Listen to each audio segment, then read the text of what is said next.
Salut tout le monde, c'est Cécile. On se retrouve aujourd'hui pour une nouvelle vidéo. Alors dans cette vidéo, je vais répondre à une question qu'on m'a posée, à savoir qu'est-ce qu'on utilise comme crayon de papier quand on est débutant.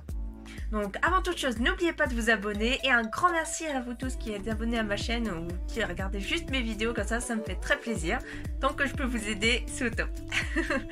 Donc pour répondre à cette question, en fait, je vais me servir de mon expérience personnelle. Donc quand j'ai commencé, en fait, j'ai commencé uniquement avec du HB. Vous savez, c'est le crayon de papier que vous utilisez quand vous êtes en cours et que vous dessinez les petits carreaux entre vos feuilles. Oui, vous savez de quoi je parle parce que voilà, tout le monde l'a fait, je l'ai fait aussi, il n'y a pas de souci. Donc en fait, avec le HB, ce qui est bien, c'est que on peut vraiment appuyer ou bien repasser en fait sans appuyer et ça fait vraiment, ça peut faire des dégradés de gris qui sont vraiment top quand on commence et en fait on peut prendre confiance rien qu'avec un HB. Ensuite j'ai commencé à utiliser du 2H donc qui est légèrement plus clair et du 4H. Ensuite j'ai utilisé le 2B. Et après, au fur et à mesure, j'ai voulu aller encore plus loin. Donc, j'ai utilisé du 3B, 4B, 5B, 6B. Enfin, voilà. Mais vraiment, pour moi, ces 5-là, donc 4H, 2H, HB, 2B et 3B, ils sont vraiment bien. Une fois que vous avez vous maîtrisez en fait les ombres avec du HB. Et en fait, ça va dépendre de vous aussi si vous préférez faire des choses plus claires ou avec plus de gras comme avec les 2B. Et moi, j'adore dessiner en fait avec les 4H et les 2H. Voilà, j'adore mettre des ombres comme ça et je les trouve vraiment, enfin, j'adore les utiliser.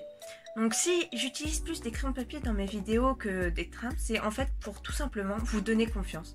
Voilà, quand on arrive à utiliser un HB en mettant des bonnes ombres au bon endroit, ça peut vraiment donner quelque chose de magique en fait.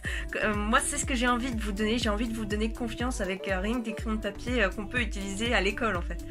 Donc voilà. Ça c'était pour la partie théorie. Maintenant on va passer à la partie pratique.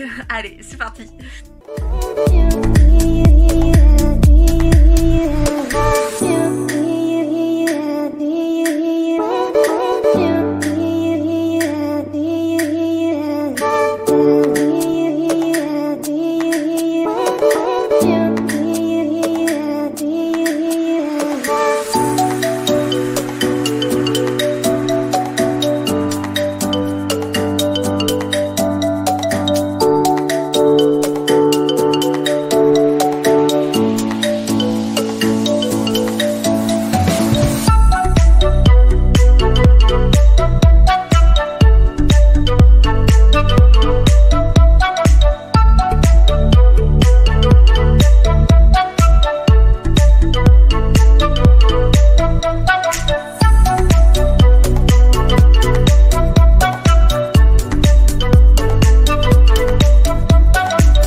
De mouchoir et j'estompe le trop plein de crayons à papier.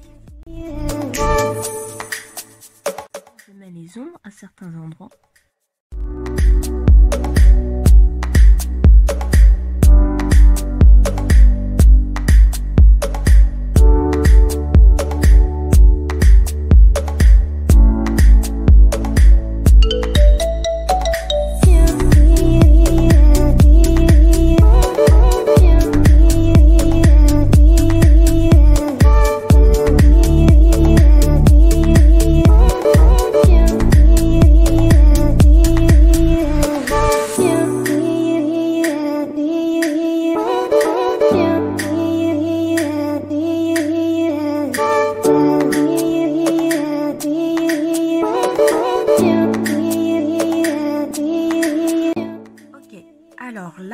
j'ai fait le dernier petit champignon.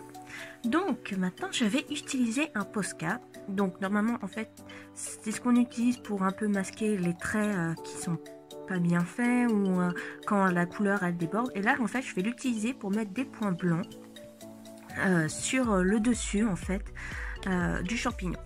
Donc comment ça s'utilise? Donc d'abord on secoue.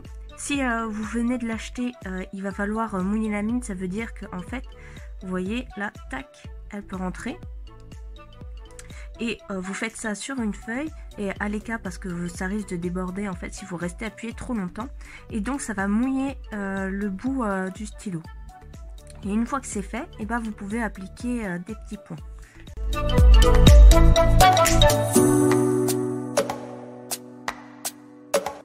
Voilà, maintenant vous avez un aperçu des 3 champignons à côté. Donc on voit bien que le 4H et le 2H, c'est vraiment plus clair. Ensuite, on voit bien aussi qu'avec le HB, vous pouvez déjà faire plein d'ombres différentes. Et j'ai vraiment pas changé de crayon, hein. C'est vraiment le HB. J'ai juste un peu plus appuyé ici et j'ai moins appuyé ici, ce qui m'a permis ensuite de mettre des ombres en fait. Et donc là, on voit, là c'est du 3B et ensuite en dessous, c'est le 2B. Donc plus on avance et plus on voit que c'est plus foncé.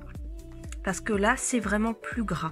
Et c'est pour ça que je me suis dit que ce serait pas mal aussi de vous montrer la technique avec les Posca pour vous montrer à quel point on peut vraiment bien gommer quelque chose avec du blanc.